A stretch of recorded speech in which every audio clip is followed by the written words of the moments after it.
Welcome, everybody, to another rendition of The Lone Wolf Show. I'm the Lone Wolf, and you are watching www.witchcrafttv.online. And this is the special WitchCon presenter series. And I have a WitchCon presenter backstage. But before we introduce him right here on the station, we're going to roll that intro.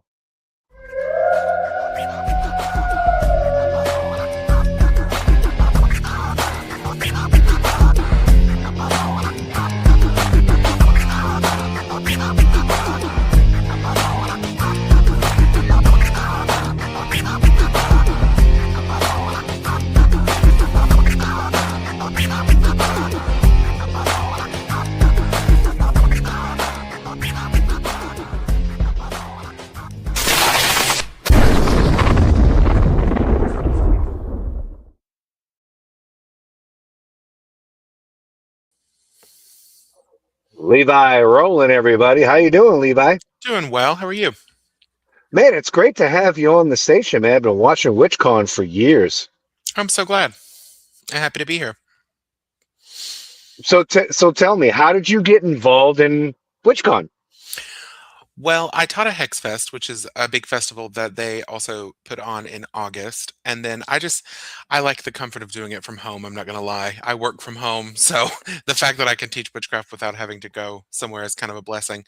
But I also just got involved because I really liked the idea of having so many presenters and you can go back and watch classes. So unlike a live festival, if you miss something to the schedule, you can just go back and watch like four different classes and you never lose them. So it's nice to have the archive. So in your bio, it says that you're a high priest, hmm and you lead the. I don't want to pronounce it wrong. I'm going to try. I'm going to try not to butcher this thing. Pontchartrain, Poncha, Pontchartrain.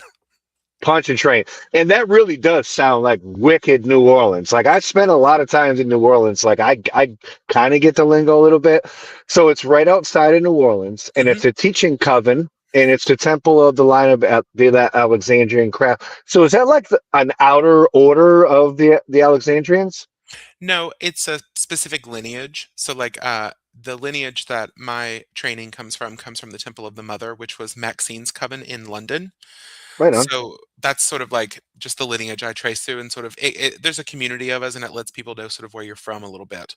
But it's just it's not an outer court or anything like that. I see. So how did you get involved in the Alexandrian tradition? It's so funny because I think so many people who get involved in witchcraft or paganism, they have a long history with practicing magic or like being involved in paganism or getting into casting spells. I didn't have that. I was a Catholic for most of my youth, and I chose my poison. My parents were Protestants, so I was a convert to the Catholic Church for a long time. And then I left that and went on a spiritual sort of quest. And you never in a million years would have convinced me that I would have ended up in witchcraft. It was like the furthest thing from my mind. And it just kept appearing as this calling for me. I know that is very, sounds very Christian, but like I just wanted to pursue it and I couldn't get it out of my head. And I reached out to a coven and the rest is history. But yeah, I don't have like a history of being deeply involved in that, and so it was a shock to me, and this is many years ago. I've been most of my adult life, I've been an initiate, but it was a shock to me, so that kinda makes it feel almost like it was fated, right? Like, this is where I was supposed to be, whether I liked it or not. Sometimes I think the gods just, like, put you places, whether you how much choice we have in the matter, I think is debatable. And that makes a lot of sense. When I spent time in New Orleans, it was a huge Catholic presence there, and there's actually a huge Catholic like temple church right across the street and right off of St. Louis Street, where Marie Laveau is buried and things. So I definitely can understand like the Catholic influence in that particular city and things. Yeah, so that's a really interesting thing. You're an author of a couple books. The Mhm. author, the art cosmic, the magic of traditional astrology, Yep. teaching tool for those interested in traditional astrology. Tell me about that book and where you were and who published it. So it's published through Warlock Press, and the Art Cosmic is sort of my love letter to traditional astrology. Cool. It's anybody who gets into astrology, you sort of have to pick your lane a little bit because there's so many different schools of it. It's not like one thing. And I really fell in love with a lot of texts, very traditional texts in astrology when I was writing it. I did this huge like research thing. I had this whole like astrological library, and something about the old European traditional astrology just it was so different than what you encounter sometimes when you get into astrology.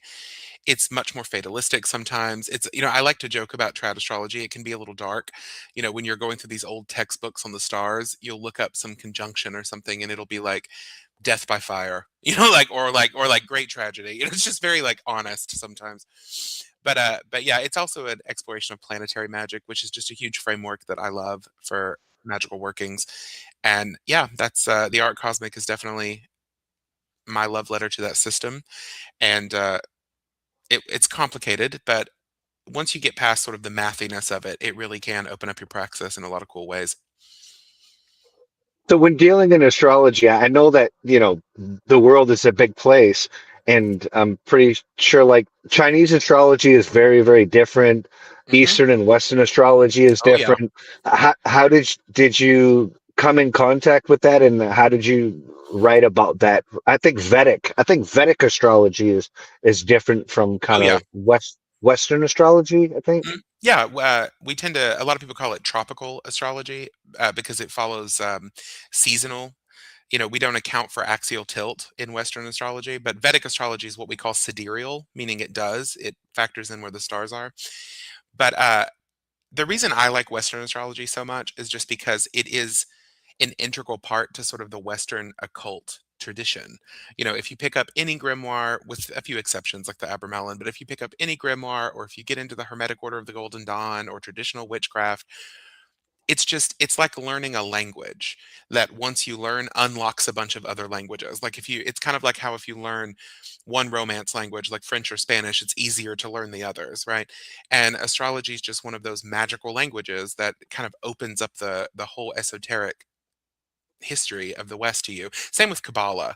That's another one. Like there's just a couple languages that are super important in terms of what they built for the West and in terms of Western magic, and that's the one that I like.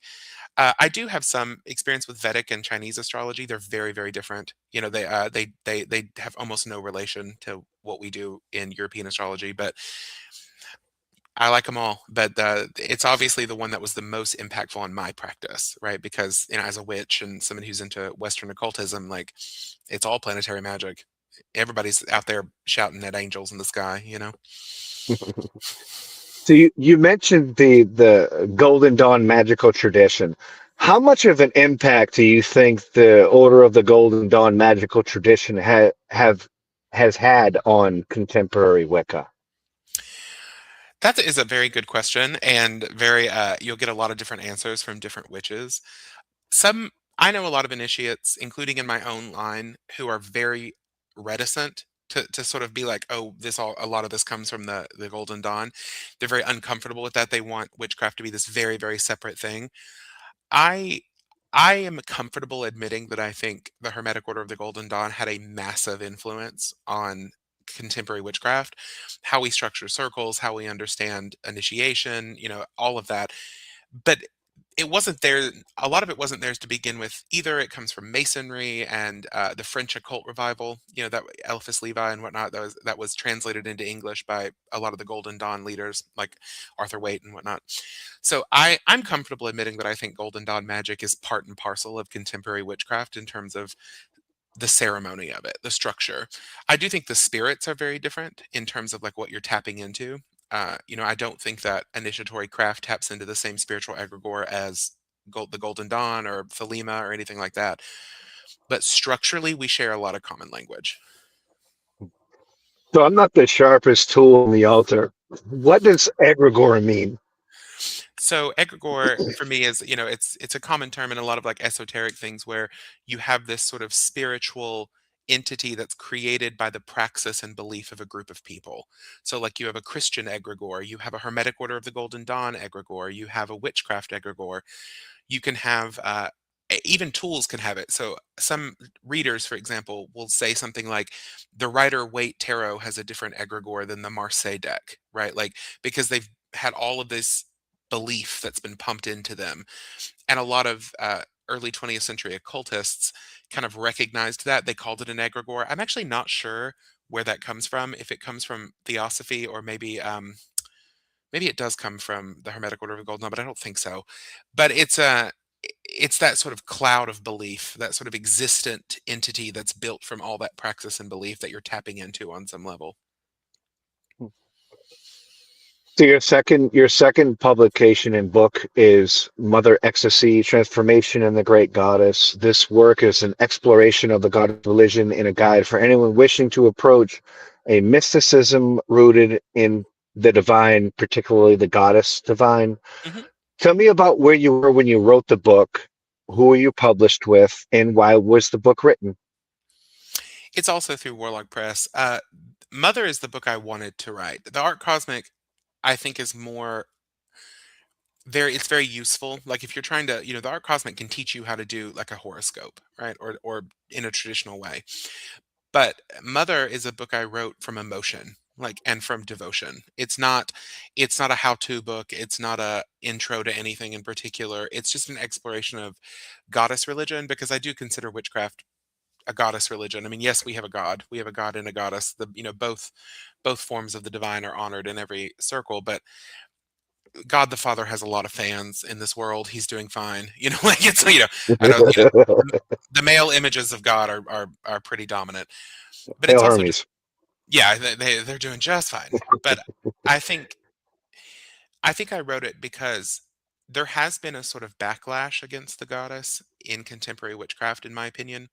This really, really took hold with the sort of rise of what people call traditional witchcraft, which muddies the waters, because traditional to whom, like, which really focused on the devil, right? And different forms of that, some sort of horned god, oftentimes associated with the Christian devil, but in a folkloric kind of way. They really weren't comfortable with the goddess movement. And there's been this incredible, almost wrenching of the goddess out of contemporary witchcraft. And I just don't like that. Like, I think that it's one of the few things that the witchcraft revival actually gave to the world. The occult is incredibly male centric. It just is. And I mean, of Right. course, there are fantastic female occultists, that were very influential, but it's been incredibly male dominated, particularly Hermetic Order of the Golden Dawn styled magic and things like Right. that, Thelema. And so witchcraft comes along, and you have all these women. You have Dion, not Dion Fortune, excuse me. You have Doreen Valiente and Patricia Crowther and Maxine Sanders and Lois Bourne, and and those are the people who are leading it. And I don't know, to see that sort of poo-pooed because it's not historical or whatever, was not my fave. And so Mother is a sort of my way of showing people that it is deep. I think there's this misconception that goddess religion is sort of all sitting around and drumming in the woods, and somebody's got on a pair of fairy wings, and that's that. But if you want the real stuff, quote unquote, then you have to go to the Hermetic Order of the Golden Dawn or Crowley or whatever. Uh, and I don't believe that. I think that goddess religion can be just as, mystically rich as any other mystic tradition. And I think it used to be historically, the, mystery cults and whatnot. So that's why I wrote it. I wanted to explore that you can have incredibly rich experiences religiously in goddess religion. Where can we find these two books at? Can we find them right on warlockpress.com? Is that You can find them through Warlock Press, Amazon, Hex and Salem, Amazon? yeah, Omen. Which one of those two books seems to have a better it is better received by the public? Oh, that's easy. It's the astrology one. Anytime that I teach a class on astrology, the room is full. Like when I do Hexfest or something, if I'm going to tell people how to read their charts, they're all showing up. They're bringing their birthdays, their boyfriend's birthdays. Like, they're texting their mom to find out what hour they were born. People love astrology. But if you talk about the gods, it's a little bit of a thinner crowd. There's a pretty hefty secular kind of vibe in contemporary witchcraft, which is not my vibe, but it is sort of the zeitgeist right now. I mean, I really love astrology. I mean, the zodiac, the planetary influences, when things are conjunct and things, and I just see like in my own path, I see like a lot of like things that have like synchronicity bells that ring in my head when things happen and everything. Who were your inspiration for folks in the craft or magical community, occult community that taught astrology? That you look up to. I think for witches, Patricia Crowther, who was a Gardnerian high priestess, she did a whole series of rituals based on the zodiac that you can still find prints of. I have a print of it. Working, I can't remember the exact title, but she gives a rite for each sign, and it's very rooted in her witchcraft practice too. So love her. Benjamin Dykes, he's a great traditional astrologer. He's a PhD. He teaches a lot on that. Chris Brennan's great if you're into Hellenistic astrology, particularly Hellenistic though. Like he's really into that. Mine's more European, like late early modern kind of time period. Uh, but yeah, Benjamin Dykes is great. Robert Zoller, he was incredibly influential in writing about like the lots, which everybody talks about now, like the lot of fortune, and he brought a lot of that back to people who had lost it in Western astrology. But yeah, I think that'd be a good list. So, two books published. Is there inspiration for a third? I don't know. I think about that sometimes. I think as I get older, my interests in witchcraft just get weirder, and sometimes they're not super marketable. Like, it's one thing to like get people to read about astrology, but when you get into this really weird sort of like mystical, thurgic kind of witchcraft that I love, that's harder. I'm not so sure it can even be put in book form necessarily. And I think that happens to a lot of practitioners. You just get to a point where you're kind of so far into it that it's hard to step away from it. It just becomes so. If I was going to write on something else, it probably would be religious, the way Mother is. But I'm also very cognizant that that's not necessarily popular. Once again, I'm not the sharpest tool on the altar. What does cognizant mean? Uh, Cognizant? Did I say Yeah, cognizant? I think so. Oh, like I'm aware of it, right? Like Oh, I see. yeah, just aware. Like I'm very aware that like that's not the zeitgeist right now. People really want spells. They want witchcraft to be all about like, how do I get rid of my Yeah, ex-lover? How do I get money? How do I and right. people hate my answers. Like I was a reader for many years. I don't do it anymore, but and people hate those answers when they're like, how do I Tarot, get yeah, I did tarot for years in astrology, and people would be like, how do I get a better lover? And I'm like, work on yourself. right? And or Sign they're up. like, "Yeah, how do I get money?" And I'm like, "Go back to school, like, be a better worker." Like, it's like, we there's a phrase that Maxine Sanders, who's one of the co-founders of my tradition, uses a lot. I don't think she originated it, but always use your backbone before your wishbone. So, I'm not No a big fan doubt. of yeah, it's like people who are just like, What spell do I need? What's the greatest potion to get rid of anxiety?" And I'm like, "I don't know, Xanax." Like, it's Right. like, benzodiazepines? I Common can't think sense ain't so common, right? yeah. So, yeah, I'm not always the most palatable teacher. Sometimes when I do classes, I can tell people are like, "Yeah, but what about this, like, daily stuff?" And I'm like, "Eh." So outside of covenant responsibilities and writing, you co-host a very, very popular podcast in the witchcraft community called Covendom, Yep. and it's been on for a very, very long time. And I almost feel like if I was to rate it, which I don't have much say in the community, but it's almost like a staple. Where did you find, or how did you come in contact with being a part of such a fiery show that just keeps going and going and going? I was in the New Orleans Coven. I currently am I run the Pontchartrain Coven now, but at the time I was in the New Orleans Coven, and Brian, who was the high priest, was like, "Let's do a show," because I think we wanted to just do one that was really rooted in British traditional witchcraft. Because most shows about witchcraft are not. they're very eclectic, and so there's just just the idea of having alternate voices out there that spoke for the tradition. I think was it was definitely on our mind, and so I jumped in on YouTube. What do you think the pros and cons are of being an eclectic coven? I've never been in one. Um, I've never been an eclectic witch. I think all forms of witchcraft. Maxine says we're a scavenger religion. We take what feeds us, what works. But I've never been an eclectic. It's never interested me. I wanted something that had a built-in sort of system in it because I think it's just that's the con of being eclectic to me is it doesn't have that. And it's very hard when you're constantly having to be the architect of everything you do. Like every single ritual, every single system, every single spell, every single anything, you're doing it from scratch in a lot of places. And having a built-in structure that's passed on with, the sort of wisdom and power of multiple people, it gives you a structure where you're not constantly having to reinvent the wheel. And so that's the biggest con, I think, of eclectic craft. I also think that it depends on the person. Some people are going to thrive in an eclectic space and some people aren't. If you want witchcraft to be just about spells, then, that's what you're going to want is you're going to want something eclectic. But if you want it to be a religion, that you're a part of and that you serve in a priesthood of, well, then you're going to pick a tradition, right? Hmm.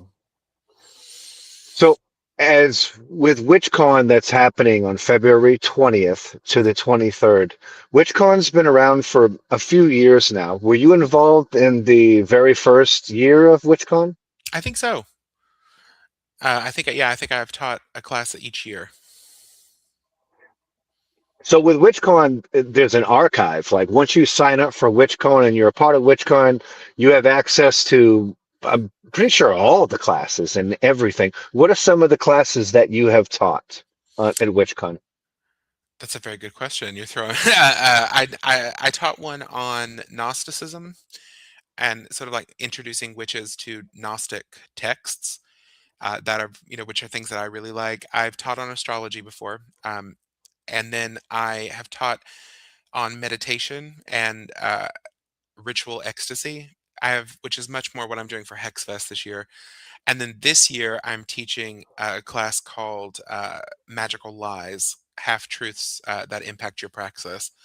At least I hope I get that name right. Yeah, Half Truths that Limit Your Practice. But it's called Magical Lies, where I'm going through some assumptions that sometimes I think seekers make when they're looking into starting or deepening their practice that I think can be harmful or take you down sort of bad roads. But yeah, I think that's yeah. I know I did Gnosticism, astrology, uh, planetary magic, because that was art cosmic stuff. What's your take on the definition of what a seeker is? Hmm. I think it's anybody for whom they realize that there is something beneath their daily experience that they want to explore. That reality holds maybe some mystery to it or some depth of experience or some sort of they know it's there and they're not satisfied with without having it. There's this, sort of hunger that develops in them to sort of explore the world beneath the world or the the just past reality and they go for it. That's I think a seeker is somebody and I think that there are different levels. Some people, are seeking just for relief. Some people are seeking for real service to something. But it's usually that. It's a sort of looking and not being able to accept just that bare bones experience and knowing that there's something beyond it or beneath it that you want to scratch at. So I feel like the Golden Dawn magical tradition had certain elements to the craft in contemporary times that bring forth a lot of ceremonial ritual to the craft. Um, uh, do you think that ceremonial and ritual is important with contemporary witchcraft? Yes. I think that the magic circle is a microcosm of the world, right?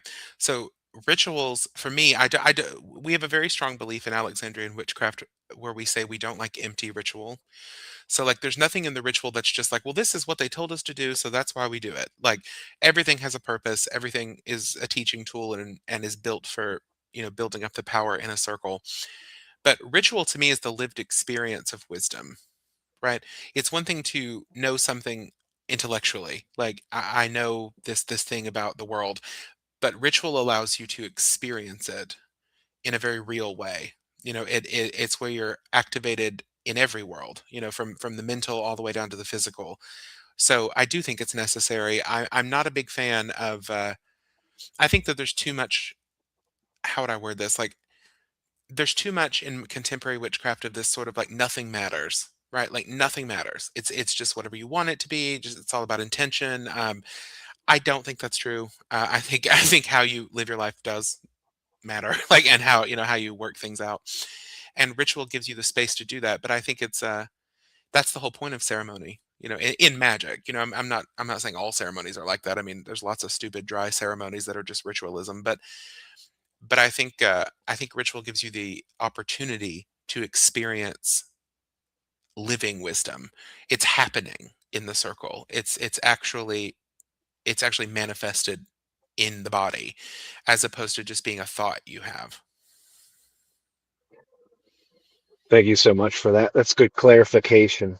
My next question has to do with something that has to do with divine and deity and the many gods and goddesses that are on the planet. And a lot of the reason why I started the Lone Wolf Show and Witchcraft TV and podcasting and things is to try to reach out to the wisest people of humanity that I could. And with that being said, I have a question that I really have a hard time with, particularly in conjunction with Hermetics. Did the gods create us, or did we create the gods?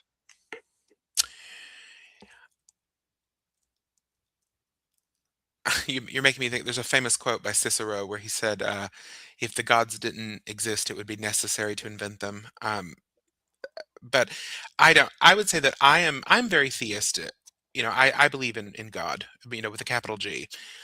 We just tend, in our tradition, we believe that there is one source for the divine, and then it is manifested as a god and a goddess because that's easier for our brains to understand than an absolute.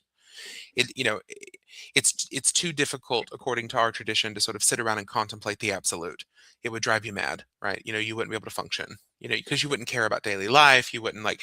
So the god and the goddess are sort of the first emanations of that source. I do believe the gods are realities. I don't think that they are mental creations from humans, right? But I think all things participate in the one, right? So it's sort of like, did we create them? Did they create us? Well, it's all just happening all at once, right? These are, when you're talking about the divine, you're talking about something that exists outside of time. So the question doesn't really apply to them because who came first? Well, there is no first. Who came before? Well, there is no before, right? Like at the level of divinity, there's no before and after. There is only being. That's it. There's no there's no there's no before, after, during, first, second, chicken, egg. Like it's all emanated. It's all happening all at once. So I think all things, the individual gods, ourselves, all of nature, physical reality, I think all of it exists inside of that divinity. It's not separable from it. I think that's a great failing of a lot of Western Christianity is that it's created this huge gap between nature and the divine. That's very Protestant. This idea that there is the other, and God is so far away and so removed from existence. But I don't think that way. I think it's all knitted together. My last question for the interview is, what would be your advice to new seekers of contemporary witchcraft that just starting on the path, and what would be your advice to them? My biggest advice would be to jump in and actually devote yourself to something. I think that it is so. easy to pick up witchcraft like a hobby, and I don't think I'm gonna be really frank, I don't think you're gonna get anything out of that. I think there are better hobbies. It's just, it can be for dabblers, I think witchcraft can be dangerous because I think it can seed things like paranoia in people, superstition, ego. It's like, "Oh, I'm so special, I'm chosen, I need to heal the world," or it can be like, "Everybody's cursing me, so I have to pay thousands of dollars to have them removed," or, that's what I see in a lot of seekers who don't go very deep into it is they get stuck at that level of exchange, right? It's all a marketplace. And, so my advice is, and this is I think, very not the common advice. Like most people give the advice of go slow, take your time. I'm going to give the opposite advice. Like just go. Like if you want to, I used to say it like this: go out into the woods, scream into the darkness. Eventually something will answer you, but you're going to have to go into the darkness. You're going to have to go into the woods. Like it's not going to happen because you created a vision board, from the Walgreens. You're going to have to go scream into the void until it talks back to you.